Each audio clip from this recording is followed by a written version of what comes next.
Hello దోస్తుల్, welcome to my channel. ఒక్కసారి try చేసి చూద్దాం. అందరు ఎలా ఉన్నారండి? బాగున్నారా?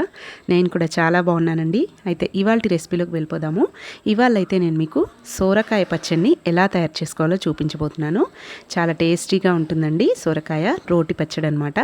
అయితే ముందుగా కావాల్సిన పదార్థాలు ఏంటి, తయారీ విధానం ఏంటో చూసేద్దాము.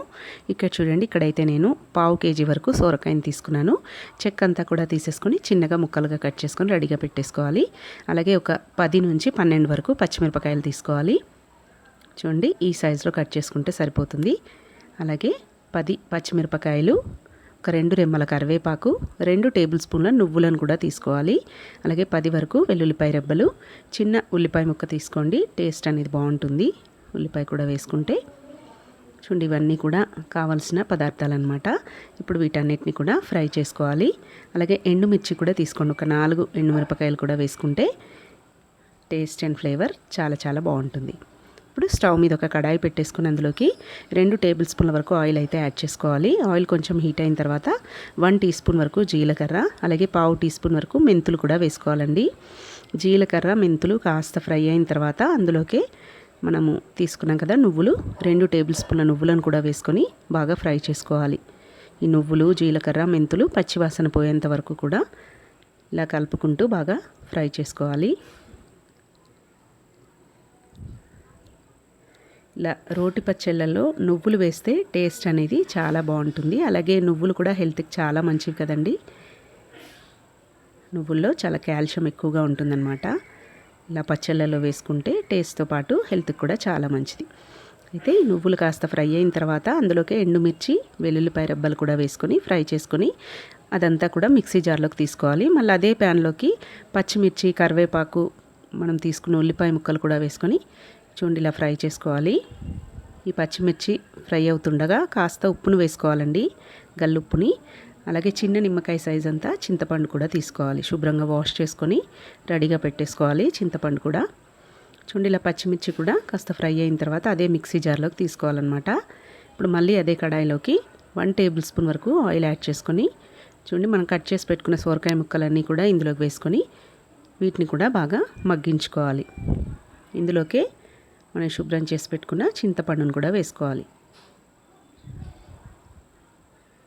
చిన్న నిమ్మకాయ సైజు అంత చింతపండు అయితే సరిపోతుందండి. మరీ ఎక్కువ పులుపు ఉన్నా కూడా బాగోదు కదా పచ్చడి అనేది. చూడండి, ఇందులో కూడా కాస్త గల్లుప్పును వేసుకోవాలి. 1/2 టీ స్పూన్ వరకు గల్లుప్పుని, అలాగే 1/2 టీ స్పూన్ పసుపును కూడా యాడ్ చేసుకొని ఇలా కలుపుకుంటూ బాగా ఫ్రై చేసుకోవాలి. ఉప్పు వేసుకుంటే మనకు సోరకాయ ముక్కలు అనేవి త్వరగా మగ్గిపోతాయండి, ఎక్కువ టైం ఏమీ పట్టదనమాట. అందుకే ఉప్పును కూడా వేసుకొని ఇలా కలుపుకుంటూ ఒక 5 మినిట్స్ పాటు ఆయిల్లో ఈ సోరకాయ ముక్కలన్నీ కూడా మగ్గించుకోవాలి. అలాగే ఇవి ఫ్రై అవుతుండగా ఇందులోకి ఒక 1/2 టీ స్పూన్ వరకు జీలకర్ర మెంతుల పొడి కూడా వేసుకోవాలి.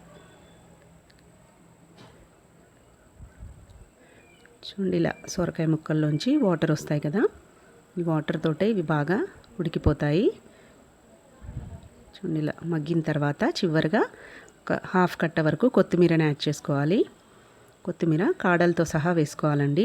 మనం ఎలాగో మిక్సీ పడతాం కాబట్టి కొత్తిమీరను కాడలతో పాటు వేసేసుకొని ఇలా అంతా కూడా కలిపేసుకొని చల్లారబెట్టేసుకోవాలన్నమాట. స్టవ్ ఆఫ్ చేసుకొని ఈ మిశ్రమాన్ని అంతా కూడా చల్లారబెట్టేసుకోవాలి. ఈలోపు మనకు ముందుగా వేయించుకున్నవన్నీ చల్లారిపోయి ఉంటాయి కదా, పచ్చిమిర్చి, నువ్వులు వేయించి పెట్టుకున్న ఇవన్నీ కూడా చల్లారిపోయి ఉంటాయి అన్నమాట. ఈలోపు దీన్ని అయితే పట్టేసుకోవాలండి, మెత్తగా మిక్సీ పట్టేసుకోవాలి. మూత పెట్టేసుకొని ఇలా చూడండి, ఇలా కాస్త మెత్తగా పట్టుకున్న తర్వాత ఈ సోరకాయ మిశ్రమం అంతా కూడా ఇందులోకే వేసుకొని అవసరమైతే కొన్ని వాటర్ యాడ్ చేసుకోవచ్చు. ఒక 2-3 టేబుల్ స్పూన్ల వాటర్ కూడా యాడ్ చేసుకొని, అంటే మనకు మిక్సీ ఫ్రీగా తిరగడానికి ఒక 2-3 టేబుల్ స్పూన్ల వాటర్ యాడ్ చేసుకుంటే సరిపోతుంది. మరీ ఎక్కువ వేస్తే పచ్చడి నిల్వ అనేది ఉండదన్నమాట. అందుకని కొన్ని వేసుకొని ఇలా మెత్తగా రుబ్బుకున్నామంటే ఎంతో టేస్టీగా ఉండే సోరకాయ పచ్చడి అయితే రెడీ అయిపోతుందండి. టేస్ట్ అయితే చాలా చాలా బాగుంటుంది. తప్పకుండా ట్రై చేయాల్సిన రెసిపీ అనమాట. వేడి వేడి అన్నంలోకి పచ్చడి వేసుకొని కాస్త నెయ్యి వేసుకున్నామంటే అద్భుతహ అనమాట, అంత బాగుంటుంది. కడుపు నిండా తినేసేయచ్చండి అన్నం అయితే ఈ పచ్చడితోటి.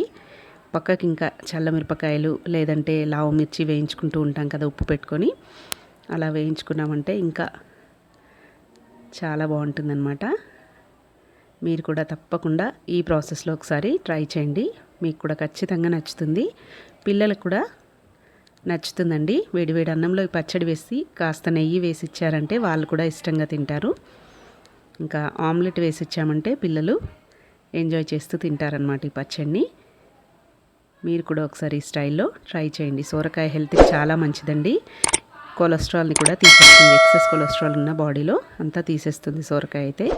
మీరు కూడా ఒకసారి ట్రై చేసి మీకు ఎలా వచ్చిందనేది కమెంట్స్లో తెలియజేయండి. మీకు కనుక నచ్చినట్టయితే మా ఛానల్ని తప్పకుండా సబ్స్క్రైబ్ చేసుకోండి. అలాగే పక్కనే ఉన్న బెల్ గంటను కూడా కొట్టండి. Thanks for watching.